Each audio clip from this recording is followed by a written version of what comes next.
Coucou toi!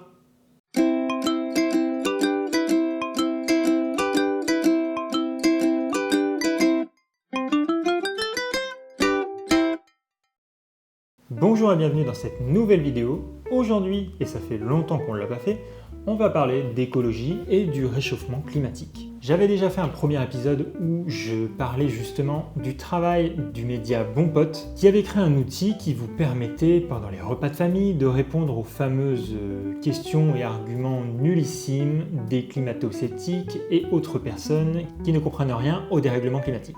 Et justement, on va faire un volume 2 pour que vous ayez encore plein de clés supplémentaires pour répondre à ces personnes et avoir toutes les informations nécessaires pour ne plus être dans l'ignorance. Bonsoir. Oh non, pas toi.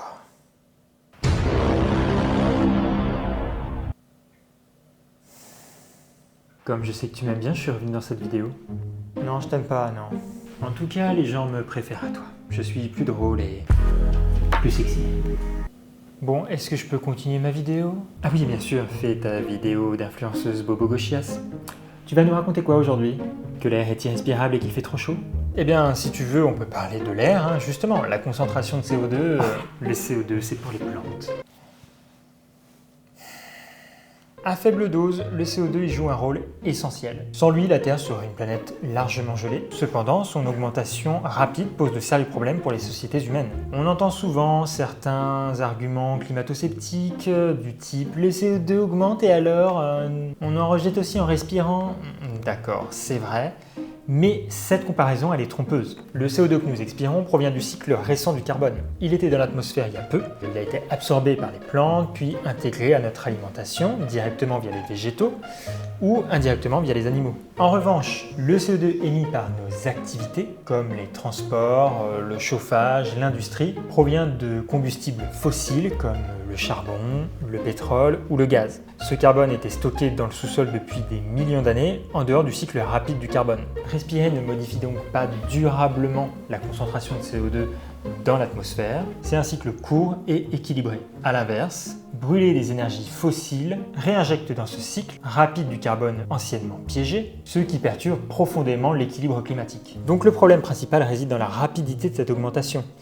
Les océans, qui absorbent une partie du CO2, risquent de voir leur capacité d'absorption diminuer. Et en plus, ce CO2 dissout ou modifie la chimie de l'eau, entraînant des acidifications déjà observables avec des conséquences sur les écosystèmes marins. Certes, l'augmentation du CO2 peut avoir des effets positifs sur la croissance des végétaux à court terme. Mais si on considère l'ensemble de ces impacts, le bilan global reste nettement négatif.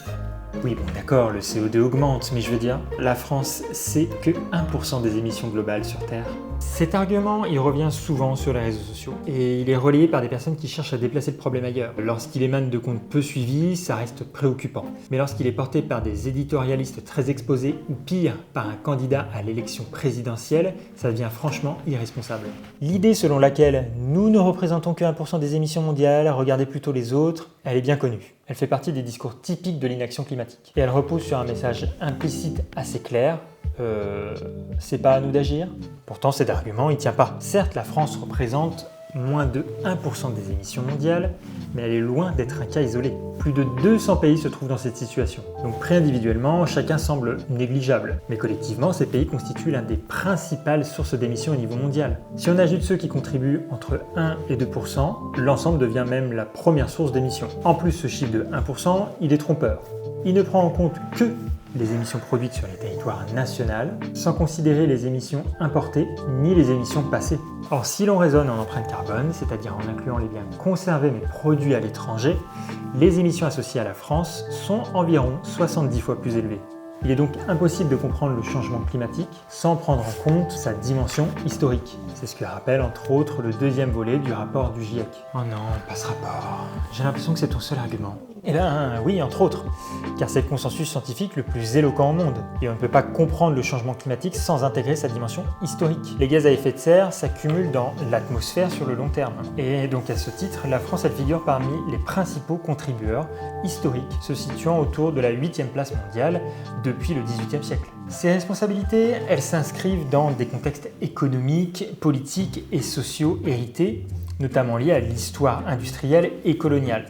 Parler d'équité climatique implique donc de prendre en compte à la fois les émissions actuelles et les responsabilités passées, mais aussi les inégalités de capacité d'adaptation entre les pays au sein de mêmes populations. Qu'il s'agisse de 1% ou même de davantage, la conclusion est la même. La France doit réduire ses émissions et rapidement. Aujourd'hui, l'empreinte carbone moyenne d'un Français est largement incompatible avec les objectifs climatiques. Elle devrait être divisée par 5, en passant d'environ 10 tonnes à 2 tonnes par personne. C'est également important de rappeler que ce niveau il reste supérieur à la moyenne mondiale, qui se situe environ autour de 7,5 tonnes par personne et par an. Donc penser que le changement climatique concerne les autres est donc une erreur majeure. Certes, certains pays comme Madagascar ou le Cambodge sont plus vulnérables et déjà plus durement touchés. Mais ça ne signifie pas que la France ne sera pas épargnée. Au contraire, les impacts sont déjà perceptibles et on est encore loin d'y être largement préparé. Je vois pas pourquoi en paierait pour le passé. C'est pas de ma faute si la France a émis du CO2 au XXe siècle. Il est impossible de comprendre le changement climatique sans prendre en compte sa dimension historique, comme je viens de le dire. Le niveau de vie en France, il est possible grâce à des décennies d'industrialisation et d'extractivisme. Il est normal que les pays les plus émetteurs dans le passé soutiennent les pays qui en payent le plus les conséquences. C'est d'ailleurs prévu par la Convention cadre des Nations Unies sur le changement climatique, via notamment les pertes et préjudices. De toute façon, on est trop sur Terre. À première vue, on pourrait croire que la population mondiale, elle explose. Mais cette impression, elle est trompeuse. En réalité, le taux de croissance démographique diminue régulièrement depuis les années 1970 et les projections des Nations Unies anticipent une stabilisation autour de 11 milliards d'habitants d'ici la fin du siècle. Le véritable enjeu, c'est pas tant le nombre d'êtres humains sur Terre, mais plutôt notre manière de vivre. Ce qui poserait problème, ce serait que l'ensemble de la population mondiale adopte un mode de vie comparable à celui d'un Américain moyen, particulièrement consommateur en ressources et en énergie. Et pour comprendre ces dynamiques, il faut s'intéresser à la transition démographique. Tous les pays passent à des rythmes différents par ce processus. D'abord, la mortalité diminue grâce au progrès de la médecine, de l'hygiène et à l'amélioration des conditions de vie. La population augmente alors rapidement car la natalité reste élevée dans un premier temps. Puis avec le développement économique et social, le taux de natalité baisse à son tour jusqu'à atteindre un équilibre où les naissances compensent les décès, stabilisant ainsi la population. Par ailleurs, il est important de noter que la hausse des émissions de gaz à effet de serre ne suit pas directement celle de la population. Les émissions ont principalement augmenté dans des pays où la natalité est faible, tandis que la croissance démographique s'est surtout produite dans des pays aux émissions relativement faibles. Et enfin, à l'échelle individuelle, les inégalités elles sont très marquées. Les 10% les plus riches de la population mondiale sont responsables à eux seuls d'environ 52% des émissions pas sur la période récente. Donc plus on est riche, plus on pollue? C'est ça. Donc c'est pas complètement vrai de dire que c'est l'augmentation de la population qui augmente les émissions de gaz à effet de serre. La grande majorité de l'effort doit porter sur les émissions par personne, quelle que soit l'évolution de la population. On est assurément trop pour que l'humanité vive comme un Français moyen aujourd'hui sans compromettre notre environnement. Par contre, quand on regarde les besoins fondamentaux, par exemple l'alimentation, on se rend compte qu'on pourrait déjà largement nourrir 10 milliards d'humains de manière soutenable et avec les technologies actuelles. La question est donc principalement politique. Comment voulons-nous partager les richesses et la capacité écologique de notre planète? Crois-moi, je vais pas m'arrêter de vivre. Faut quand même profiter de la vie. Personne ne vous demande de renoncer à vos loisirs ou aux petits plaisirs du quotidien. En revanche, certaines voix invitent simplement à prendre conscience que chacune de nos actions a un impact. Par exemple, partir à l'autre bout du monde pour nettoyer des plages peut sembler louable, mais ça révèle parfois une incompréhension du problème si le voyage en lui-même génère une empreinte carbone importante en prenant l'avion. Toutes les actions n'ont pas le même poids. Prendre une douche un peu plus longue reste bien moins impactant que consommer régulièrement de la viande rouge, dont la production est particulièrement émettrice de gaz à effet de serre. De la même manière, trier ses déchets est une démarche positive, mais aller les déposer dans la benne à bord de son SUV pour un court trajet, le bénéfice environnemental y devient discutable.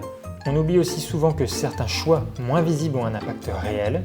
Le choix de sa banque, par exemple, influence l'utilisation de l'épargne. Selon les établissements, l'argent peut financer des projets plus ou moins alignés avec les enjeux climatiques. Il est donc essentiel de s'informer sur ce que finance réellement votre banque. Enfin, quand il s'agit de se déplacer, privilégier le train plutôt que l'avion ou la voiture individuelle reste l'un des leviers les plus efficaces pour réduire son empreinte carbone au niveau des transports. Oui, mais tu vois, t'es écolo et pourtant t'as un téléphone. Ha! Alors, qu'est-ce qu'on répond à ça? Évoquez l'écologie et vous serez forcément confronté à ce type de remarques. Et vous ne pourrez pas toujours échapper à votre interlocuteur et serez parfois obligé de lui exprimer pourquoi ce qu'il vient de dire est stupide. T'es en train de dire que je suis stupide? Oui, un petit peu. Toi, tu prends trop la confiance. Ce que je veux dire, c'est qu'il est essentiel de comprendre la place qu'occupe aujourd'hui la technologie dans nos vies. Elle est omniprésente. Dans le travail, les loisirs, les relations sociales sont passés devenus extrêmement difficiles. Vivre sans Internet, par exemple, relève presque du parcours du combattant. Et se passer de smartphone, qui en est aujourd'hui l'accès principal, l'est tout autant. Cette situation, elle résulte pas vraiment d'un choix collectif et démocratique, mais plutôt d'une évolution structurelle. Depuis plusieurs décennies, les politiques publiques et l'organisation économique ont progressivement favorisé une numérisation massive de la société. Cette dématérialisation généralisée, elle complique non seulement la vie des personnes qui n'ont pas accès aux outils numériques, mais aussi celle de celles et ceux qui souhaiteraient volontairement s'en détacher. Prenons un exemple concret, les plateformes YouTube. Leur fonctionnement a un impact environnemental réel. Pourtant, elles peuvent aussi servir d'espace de diffusion et de réflexion. On peut s'en servir pour sensibiliser, partager des connaissances, questionner nos modes de vie. C'est aussi un outil d'apprentissage. On y informe, mais on s'y forme également. Dans ce contexte, reprocher à une personne engagée pour l'écologie d'utiliser un smartphone revient souvent à ignorer cette dépendance structurelle à la technologie. Ça traduit aussi un manque de recul face à la concentration de pouvoir, largement facilitée par ces outils et qui peut contribuer à freiner l'action climatique.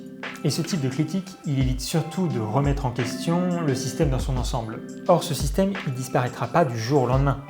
Il faut donc avancer en deux temps. D'abord prendre conscience de la manière dont la technologie s'impose à nous et des difficultés réelles à s'en affranchir. Ensuite, réfléchir aux moyens de ne pas reproduire ce modèle et de le transformer en profondeur. Oui, donc pas besoin d'être irréprochable. Je peux bien prendre l'avion de temps en temps. Même si c'est difficile d'être irréprochable dans une société imparfaite, l'exemplarité reste un puissant levier de communication. Qu'on le juge légitime ou non, cohérence et crédibilité sont presque toujours attendus de celles et ceux qui s'engagent contre le réchauffement climatique. Dans un contexte où la culture scientifique demeure assez fragile et où une part non négligeable de la population doute encore de l'origine humaine du changement climatique, comme toi par exemple, les personnes qui prennent la parole sur ces sujets ont un rôle particulièrement important à jouer. Faire passer ces messages n'est pas simple, il n'existe pas de méthode universelle. Face à un enjeu aussi complexe, il est indispensable de s'adapter à son public, d'écouter, de trouver les bons leviers pour susciter la compréhension. Mais l'essentiel, ça reste d'avancer. S'engager, même de manière imparfaite, vaut toujours mieux que l'inaction.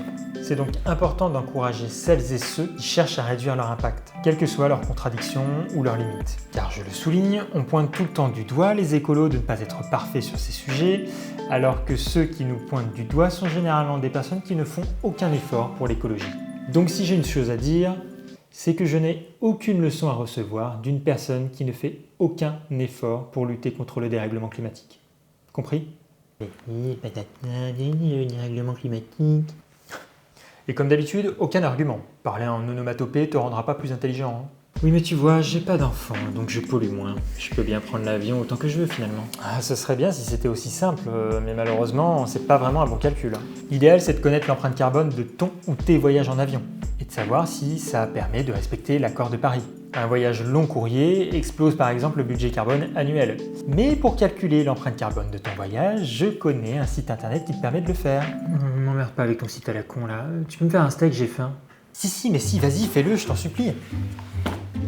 Allez. Ben, t'es bien gentil, mais en calculant mon empreinte carbone, rien qu'avec les services publics, j'éclate mon budget carbone. Eh ben, bonne nouvelle, les services publics ils doivent aussi tendre vers la neutralité carbone. Et il va falloir les y aider, en discutant démocratiquement. Par exemple avec des référendums. N'est-ce pas, Emmanuel Macron ? Ah, Macron, je l'aime bien ce gars. Il fait pas grand-chose pour le climat et il enrichit les plus riches. Ben non. Ça va à l'encontre de ce qu'on dit depuis tout à l'heure. Qu'il est con celui-là. Ah oui, pardon, j'avais oublié qu'on était sur une chaîne de bobos écolos. Les services publics, ils englobent les services de l'État, ses établissements publics, etc. Les 2,4 millions de Français qui y travaillent ont vocation à jouer un rôle majeur dans la transition écologique. Et effectivement, l'empreinte carbone des services publics est environ 1,3 tonnes d'équivalent de CO2 par personne, et donc on peut se dire que c'est difficile de ne pas dépasser les 2 tonnes demandées. Tu sais, l'humain a de tout temps toujours tout détruit. Ça sert à rien d'agir. C'est une posture fataliste qui peut se comprendre face à l'ampleur du défi, mais elle conduit malheureusement à l'inaction climatique. Elle traduit aussi d'une certaine manière une position privilégiée. Partout dans le monde, des populations subissent déjà de plein fouet les conséquences du dérèglement climatique, et n'ont pas le luxe de considérer que l'action serait inutile. Les discours d'excuses sont à bien des égards aussi problématiques que le climato-scepticisme. Pourquoi ? Parce qu'ils aboutissent au même résultat, ne rien faire. Ces arguments, vous les entendrez souvent. Ils peuvent venir d'un manque d'information, d'une forme de mauvaise foi ou simplement d'un sentiment d'être dépassé par la complexité et l'ampleur du problème. Ce sentiment, il est humain. Lorsque l'on sort du déni, il n'est pas rare d'être submergé par des émotions fortes et parfois durables, mais c'est précisément dans l'action que peut naître une forme d'espoir. Enfin, il est important de garder en tête l'idée de point de bascule. Chaque prise de conscience compte. Une personne convaincue peut en influencer d'autres. Le chemin y sera long, exigeant et parfois décourageant. Mais si vous êtes convaincu de la nécessité d'agir, ne renoncez pas, parce que c'est collectivement que des changements positifs pourront émerger. Oula, qu'est-ce qui se passe? C'est ton discours à la noix de merde. Il est trop gentil et optimiste pour moi. Dommage. C'est bien mieux comme ça.